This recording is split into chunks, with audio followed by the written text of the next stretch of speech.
Hello and welcome to the Virtual Frontier, the podcast about virtual teams created by a virtual team. I'm Chris, and I'm part of the team here at FlashHub. On today's episode, we have Christian Klein.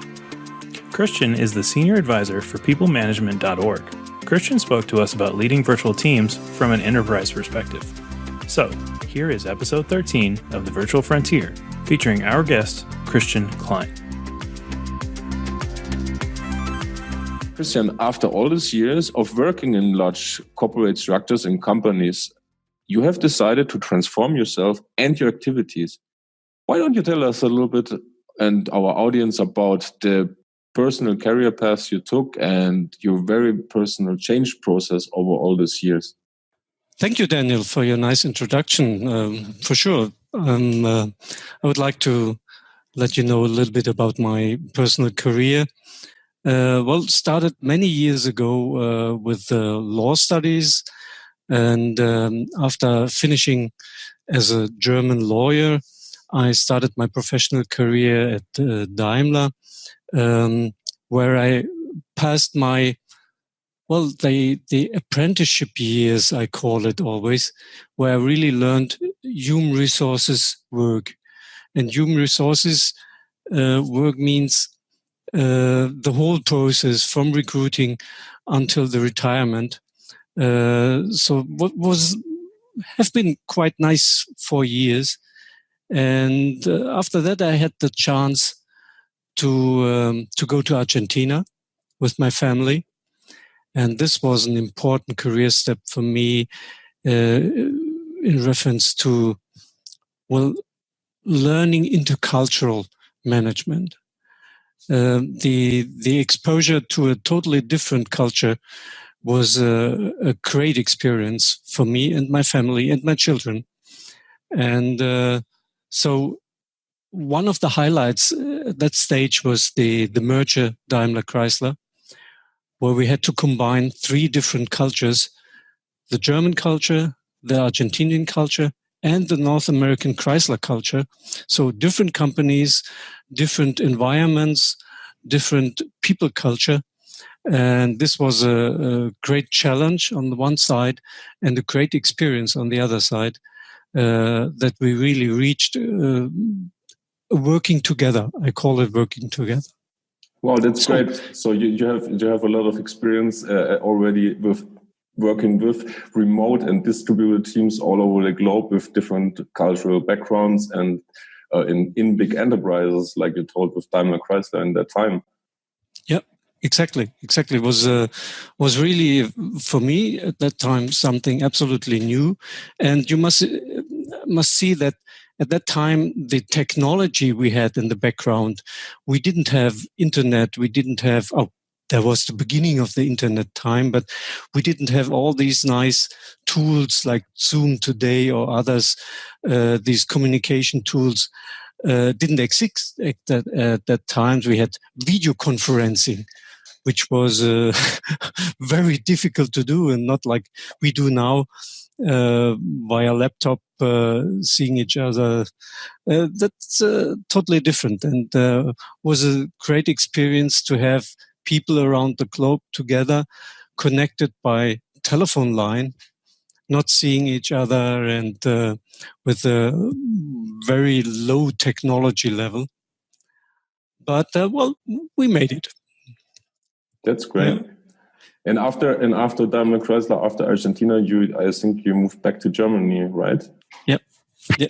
Okay. I relocated back to Germany. My assignment in Argentina ended, and I relocated to Mannheim region and changed the company. So from a huge technology group, automotive group, to a family-owned mid-sized group, also global group, but size-wise much smaller. Working directly with the executive board, being involved in important decisions as HR or vice president HR, we named it later, was also a great change on the one side and a very important experience for me. And I did it many years. Right. But then there came like a few years ago the decision and you took a complete different path in your career, right? Yeah. Sometimes there come times to change direction, to do something different. And I started to share my vast experience and my global experiences with other companies, smaller companies, companies from other branches. I work now with biotech, with medical technology, not so much with the chemical industry. I did over many years. And this is also a new experience, which is a lot of fun also.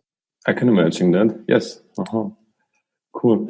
Let me ask you something about regarding about your wide experience that you have in the traditional industry sector.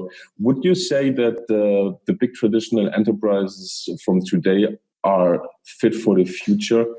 I have just an example from the announcement that did Deutsche Bank last week that they are going to right now fire over 18,000 people in order to get themselves fit for the future. But to me, it seems like more an act of desperation and step that they should have taken maybe many years ago, or their strategy would have to be adapted many years ago. What is your thought about that?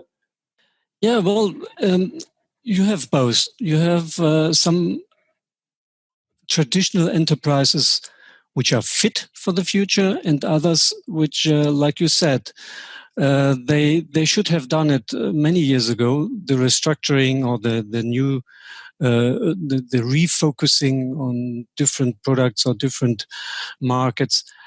And so it's difficult to say generally the traditional enterprises are not fit. This is not true, but some of them are not fit. That's for sure. And for me, when I read the newspapers that 18,000 people are laid off, this, from an HR point of view, this hurts because it's something went really wrong when you have to do something like that. And many companies, it's a sort of reflex that when they have to cut costs, they directly cut headcount instead of looking to other alternatives to enhance productivity. Well, if you have to cut 20% of your whole population, then something is really, then something must have gone really wrong. And this is for sure not a reflex. This, I believe that they have thought about all other alternatives before. But then, to follow up a little bit on this question, is this more a cultural problem or is this a management problem? Because this is a period that goes over decades and not just a decision that is taken yesterday or 2 months ago. And they could have foreseen that process and that what's coming up in the market, right? From an HR point of view, I believe that it's a managerial problem and not a cultural problem. Looking around in the industry, this headcount reduction, you see it everywhere in the world. Everywhere where you have the more or less same manager education. So it's a cost block and you have to cut this cost block down. I believe that sometimes or many times it's a lack of creativity. It's easy. No, it's a 3 equal calculation. You cut down your personal cost and you get closer to your desired level of profitability. To change processes, to cut down fixed costs is much more difficult. And it's not possible to do it short term. So the good ones, if you look at the manager cars, the good ones, they have seen it coming and they have this vision and view to the future, and they have done their homework before the situation got that bad. Right. Do you have a big company or a big enterprise, especially maybe from Germany? From what would you say they have foreseen and adapted in the right way? Well, I can't say it in detail. I know some companies here in Germany, and one of the companies I like very much is Bosch, for example. They always try to avoid headcount cuts. And my impression, what I can read about, is that they really have a vision and they think into the future and try to prepare for all alternatives. I think Bosch is a company with a long history and special treatment for their employees right from the start and the beginning of the company. Yeah, they are a traditional company, one of these old guys in the market. But on the other hand, they have quite interesting ideas and interesting solutions. And for example, a few years ago, they changed their performance management and in a very, very pragmatic way.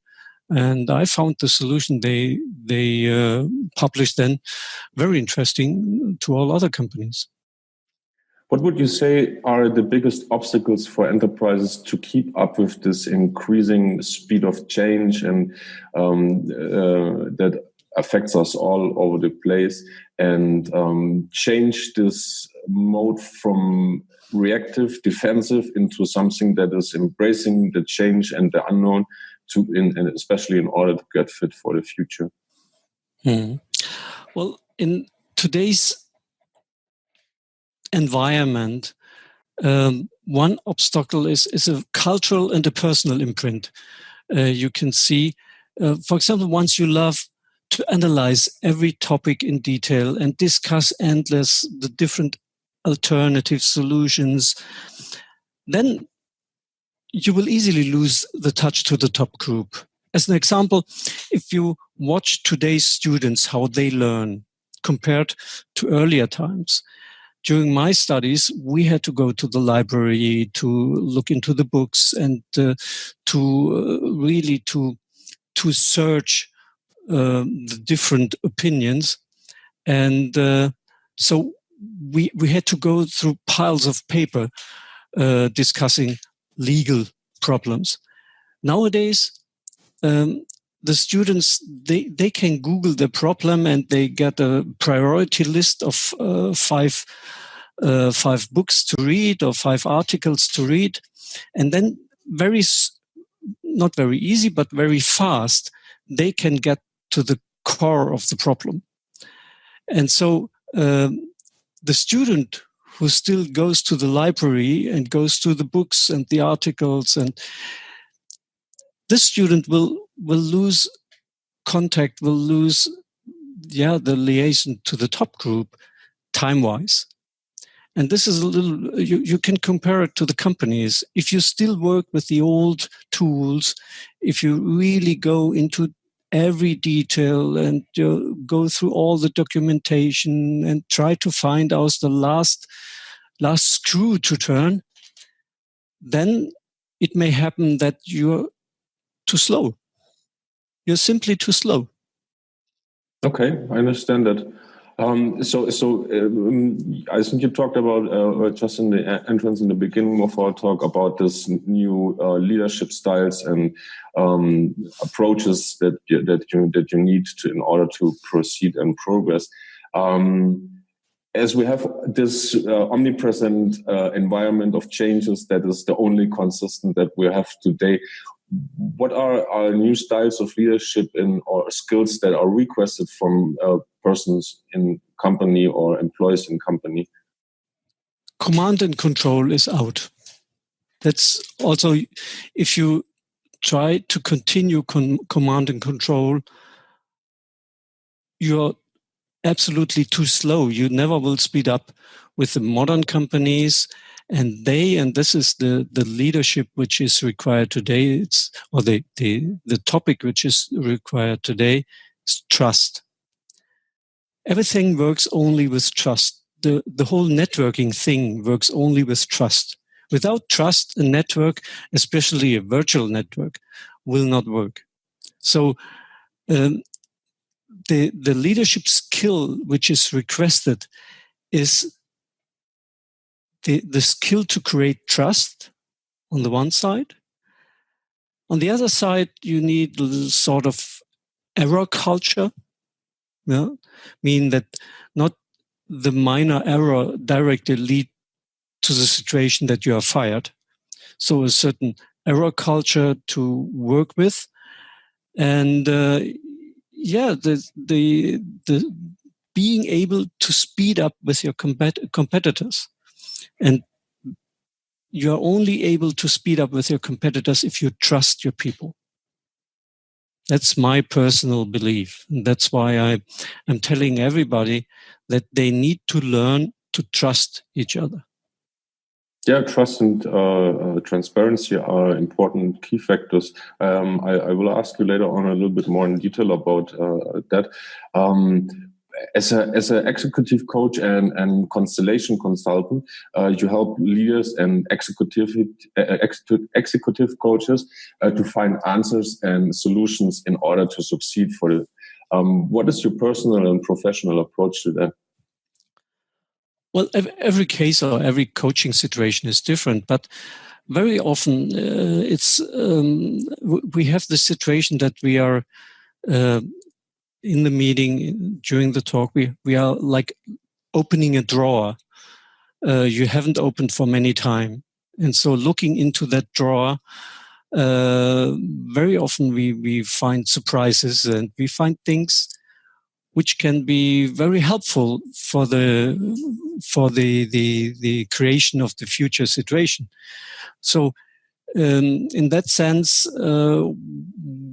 I spent many time with my coachees looking into that drawer and searching through and taking out some goods, looking at, putting back, taking the next one, looking at, putting back, until we have found the helpful one.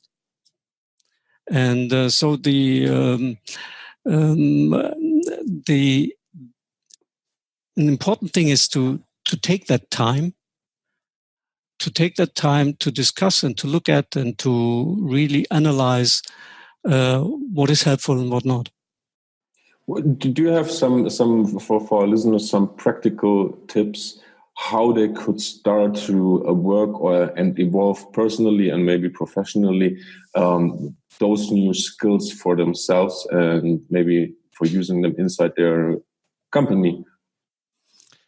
Well, talking about trust, there are some scientific studies how to create trust and how to be trustfully.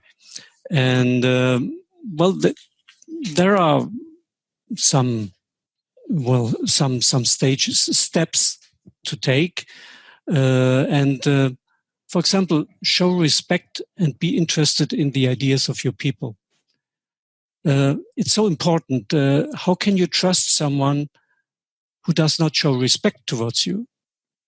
So if the leader is showing respect, if he's interested in you and your ideas, that's a good first step. The next is do not pretend. Do not lie. So, and never think that your people in your team, your teammates are stupid. Your people is much more intelligent and much more, they have much more sensitivity for things going wrong that you might think about. So do not pretend, and very important, keep your promise. Don't come up every day with a new promise and never keep it. So if you want to be trustful, then that someone trusts in you, then keep your promise. Then there comes a little overlap with the transparency. That means share your knowledge. Only if your teammates have the feeling that you don't hide something.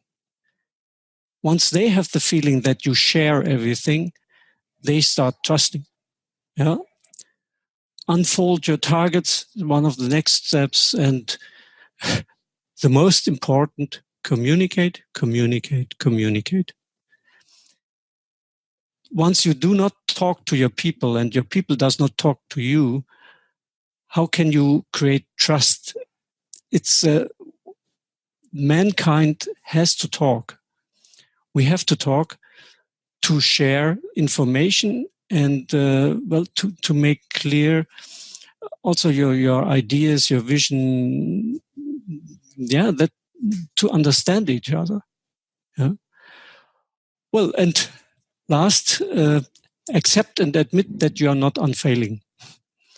Yeah. So if you take these most important 10 steps, then there's a big chance that people start trusting in you and that you are a trustfully leader. Okay. Very interesting, because I think we have this topics of transparency and trust had several times in our podcasts and webinars as well.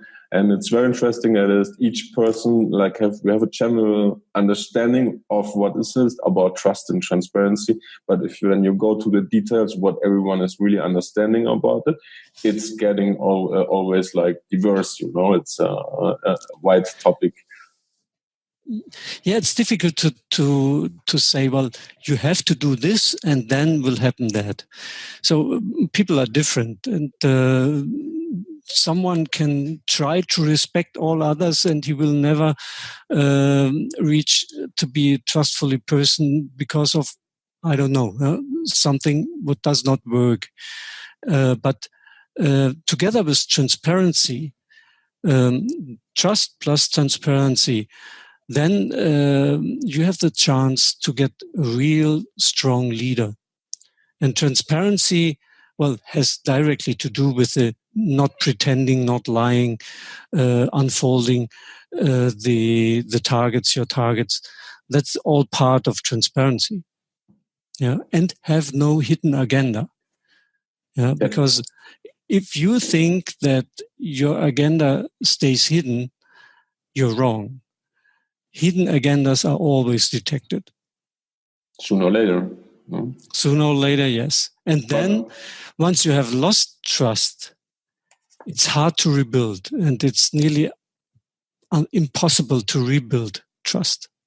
Or to rebuild it the same untouched way it was before, right? Yep, absolutely. I think we talked about that before in our prep talk. We spoke about safety and communication and why this is so important inside a company. Do you have ideas what can be done to optimize such safety, especially in virtual and distributed working teams? Well, the sender of the information has to make sure that the information is really received correctly. It's not the one who receives, it's the one who sends. So taking the case that I sent you an information verbally, you understand whatever. Well, it's not your task to make sure that, because you don't know if it's correct or not correct. So I have to make sure. And I have an example I love very much, and go to YouTube. Go to YouTube and look at these 747 landing in Los Angeles or whatever. There's nice YouTube videos, and look at the communication, how the pilot communicates to the airport tower. And so the airport tower gives a command, and the pilot has to repeat that command, making sure that he understood rightly. Well, it's not that we can copy one-to-one in the daily life, in the daily business life, this way of communication. But at the aircraft, it's about people life. It's important that the command is understood correctly. And it's only an audio command. There is no no WhatsApp graph or whatever sent with. It's only audio. And that's why they repeat. Both sides, in that case, both sides make sure that they have understood correctly. But the tower finally has to be sure that his command arrived correctly. That's why the pilot has to repeat and send back and say, well, whatever aircraft, number, blah, blah. So it's not the doing we have to copy, but looking at the concept, is the sender has to make sure that his command, his information arrived correctly.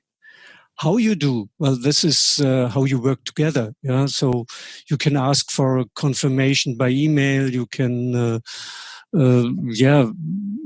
say, please repeat, or please tell me what did you understand? What are you going to do now? Or what's your plan now? After I have told you that you have to do this and that. So there are different polite ways to make sure that the receiver gives you an answer about what he received or she received as information. Yeah, but it's so important.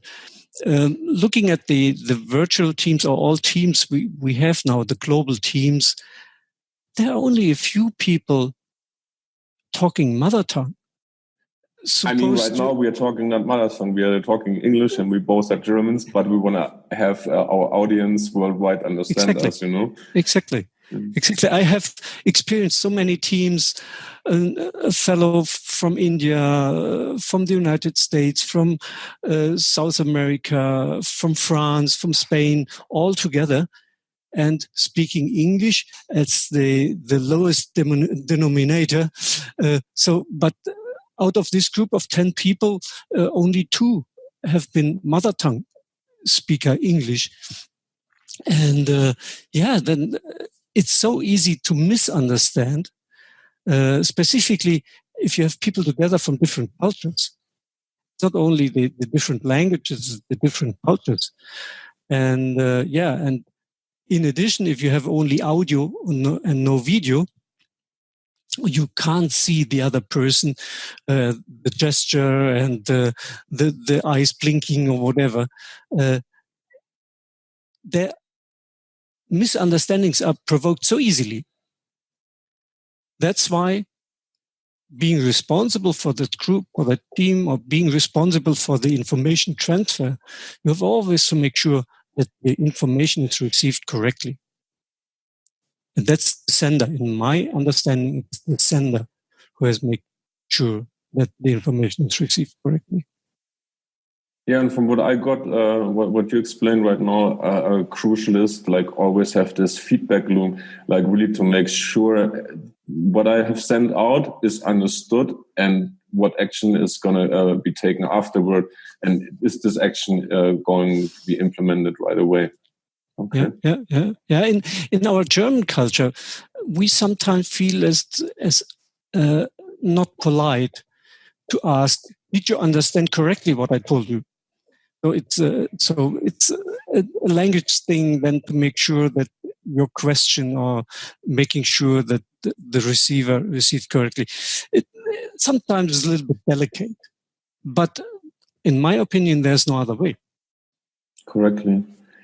Especially as we enter in this new world of working more and more with distributed teams all over the globe and virtual teams that enter maybe in traditional companies. What would you say to a traditional manager or to a traditional company in order to get fit for the future? Why should they care to have a strategy in place and how to implement to work with remote teams or virtual teams all over the globe? Why is it important? In actual times, the need and the delivery are not distributed even. So it means that maybe there's a capacity or a skill need or a knowledge need in Mexico, and the respected person or you find this skill in France. So in earlier times, you had to relocate this person from France to Mexico at extremely high cost and taking much time to relocate. So first, we do not have that time anymore. You cannot wait months until person A has moved to Mexico, time-wise. Second, cost-wise. To relocate someone or expatriation is extremely high-cost thing. So there's no other way, because we have no even distribution of skills, of knowledge, and capacity. That's it. But how would you approach a manager that is maybe still working in like more or less an isolated environment in his company? Should be able to work with virtual teams or distributed teams, but is still not aware of it, or there may be concerns, or he doesn't like it. What would you tell a person like that? Why and how should they start to work with virtual teams? Well, there are two simple calculations.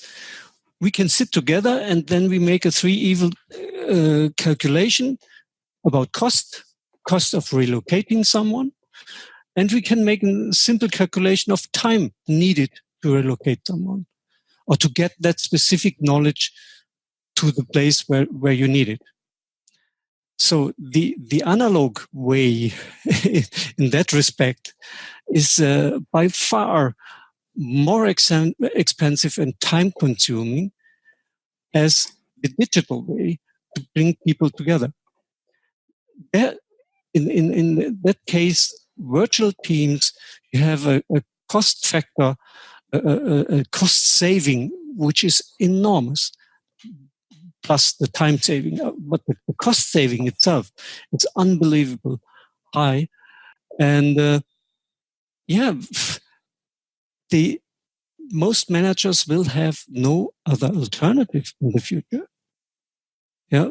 And I'm also supporting companies structuring their recruiting process.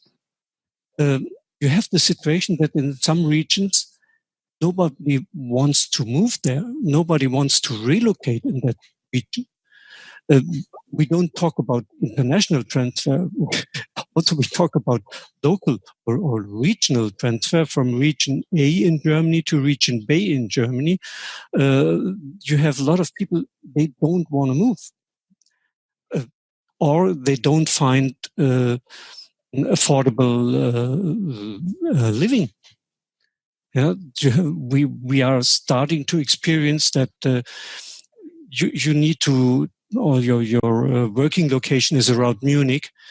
Many people cannot afford pay the rent around Munich. So there are many factors which are stopping people not to move, or which are stopping people to move from region 1 to region B. But once you need that knowledge, once you need that skill, you have to find alternatives. And I believe strongly in virtual teams. And like we both, we communicate perfectly. And we both communicate around the world. Yeah, sure. Yeah. Well, there are jobs you cannot replace by virtual teams, for sure. But all knowledge workers can work in a virtual environment easily. But, and then some steps back of our talk, this works only with trust. If you don't trust your people in your virtual network, forget about it. You will be never able to control a virtual network or a virtual team. Command and control is not possible. which is okay for me and good, because command and control is 20th century. It's not 21st century. Completely right. Wow, Christian, this was a really interesting talk. I had a lot of takeaways, like about new leadership styles that you talked about, especially about the advantages that companies and people can have while working in distributed and virtual teams, and especially that background that you brought in with your huge experience with HR and this long history.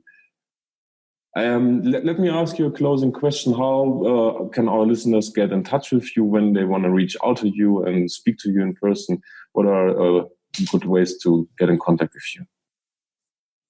Well, very easy. Modern tool is LinkedIn. So yes. If they like to contact me, they shall do it via LinkedIn. And there you find my contact data. And yeah, we will find the time spot to talk. Cool. I'm sure. We're gonna put your LinkedIn contact on our podcast, so people can easily find you. Great. Thank you very much, Christian, for this interesting talk. Thank you as well for participating and taking your time today.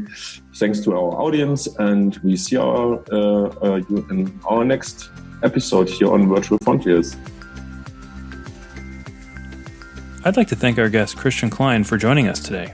You can find out more about Christian and leadership for a networked world at people-management.org, or you can just click the link in the show notes. You can subscribe to the Virtual Frontier or leave us a review at Apple Podcasts, Google Play, Stitcher, or anywhere else podcasts are found. If you want to learn more about virtual teams as a service, visit flashhub.io. On behalf of the team here at FlashHub, I'd like to thank you for listening. So until next episode, keep exploring new frontiers.